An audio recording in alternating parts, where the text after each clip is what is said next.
একটাই, মানে আমরা অনেকদিন দীর্ঘ 2022-এ আমরা ফিজিক্যাল ক্লিয়ার করেছিলাম, তারপর আমাদের রিটেন হয়, তারপর আমাদের ভাইবা হয়।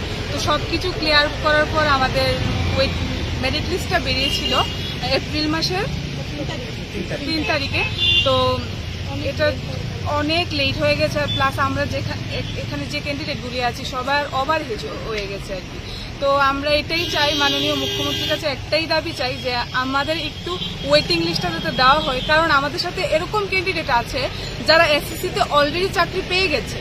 তো আমরা চাই যদি ওদের জায়গাতে আমাদের পোস্টগুলি দেওয়া হয় তাহলে আমাদের মতো পরিবারগুলি বেঁচে যাবে, প্লাস আমাদের ফিউচারটাও একটা জায়গায় যেয়ে পৌঁছবে।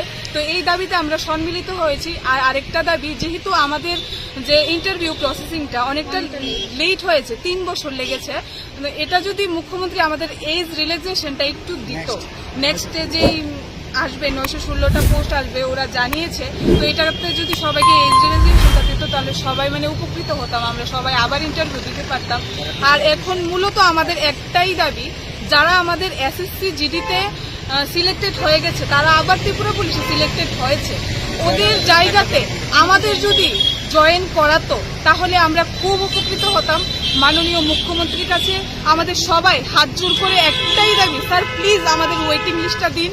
যেহেতু আমরা এখানে যারাই আছি এখান থেকে যদি 2 জন 3 জন 5 জনও যদি চাকরি পাই, আমাদের পরিবার আমরা সবাই বেঁচে যাব। এই আবেদনে আমরা আজকে সবাই সম্মিলিত হয়েছি। আমরা আজকে হেডকোয়ার্টারে গিয়ে একটা অ্যাপ্লিকেশন করব, যদি ওরা আমাদের দিকে একটু মানে তাকায় বা একটু যদি উপকার করেন তাহলে আমরা অনেকটা উপকৃত হব। সবাই মিলে এই দাবিতে আমরা আজকে সম্মিলিত হয়েছি।